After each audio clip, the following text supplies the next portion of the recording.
और भारतीय जनसंघ के पहले अध्यक्ष के रूप में उन्होंने देश के अंदर एक नई राजनीतिक शुरुआत को आगे बढ़ाया था। जब आज़ादी के तत्काल बाद संविधान लागू 1950 में हुआ, 1952 में प्रथम आम चुनाव के बाद देश के संविधान में धारा 370 को डाल करके राष्ट्रीय एकता को चुनौती देने का काम तत्कालीन सरकार ने किया था।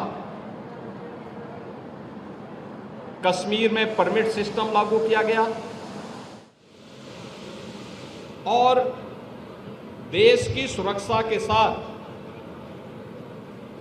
राष्ट्रीय एकता और अखंडता को स्वयं सरकार में बैठे हुए लोग ही चुनौती देने लग गए थे। तब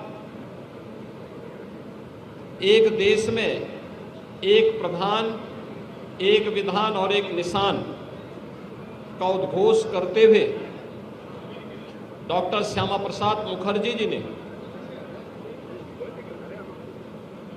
कश्मीर में प्रवेश किया था।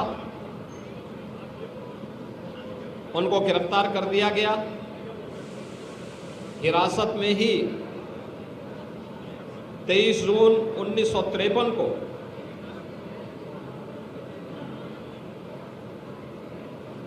जम्मू कश्मीर के जेल में उनका बलिदान हुआ। डॉक्टर श्यामा प्रसाद मुखर्जी जी ने 1953 में जो सपना देखा था, एक भारत का, अखंड भारत का और सुरक्षित भारत का, उसे साकार होने में 65-66 वर्ष लगे। जब प्रधानमंत्री मोदी जी के नेतृत्व में 5 अगस्त 2019 को कश्मीर में धारा 370 समाप्त हुई और आज जम्मू कश्मीर लोकतांत्रिक मूल्यों और आदर्शों के साथ भारत के संविधान की भावनाओं के अनुरूप एक भारत श्रेष्ठ भारत की इन परिकल्पनाओं को साकार कर रहा है। कश्मीर में धारा 370 का हटना डॉक्टर श्यामा प्रसाद मुखर्जी जी के प्रति प्रधानमंत्री मोदी जी की और भारतीय जनता पार्टी नेतृत्व की सरकार की एक कृतज्ञता है। भारत माता के ऐसे महान सपूत को,